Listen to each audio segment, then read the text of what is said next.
కూటమి ఇంకా 3 ఏళ్ళు ఉంది. అయినా కూడా మీరు మీరు ఇట్లా రోడ్డు మీద రావాల్సిన అవసరం ఏంటి?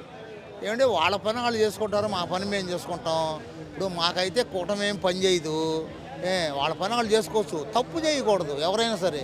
ఇప్పుడు అధికారంలో ఎవరు ఉంటే వాళ్ళు పరిపాలన చేయాలి, ప్రజలకు మేలు చేయాలి. అంతేగాని ఇట్లా బాంబులు ఇసరటం, కొట్టడం, చేయటం ఇది తప్పు అని మేము చెబుతున్నాం.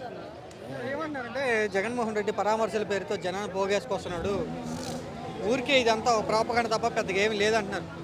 మీరు ఇక్కడ జనం అంతా ఉన్నారు కదా, ఎవరి దగ్గరైనా మైకి పెట్టి అడగండి, జగన్మోహన్ రెడ్డి గారు డబ్బులు ఇస్తే వచ్చారా, వీళ్ళు స్వచ్ఛందంగా వచ్చారా అనేది మీరు తెలుసుకొని చెప్పండి. అది ఇక్కడ ఏమి పోగేయటం, డబ్బులు ఇవ్వటం, మందుకి, బిర్యానీకి అలాంటిది ఏమీ లేదండి. ఎవరి డబ్బులతో వాళ్ళు స్వచ్ఛందంగా వచ్చారంతే.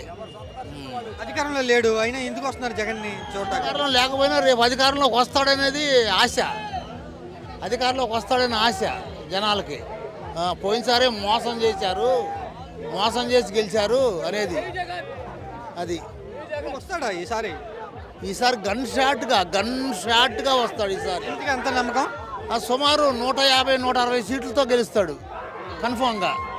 మొన్న కూటమితో ఉన్నప్పుడే 11 వచ్చినాయి, నెక్స్ట్ 15 ఏళ్ళు ఉంటామంటున్నారు. ఈ కూటములు మొత్తం ఏకమైనవి మొన్న, అయినా మోసం జరిగింది. ఈసారి మోసం జరగడానికి అవకాశమే లేదు.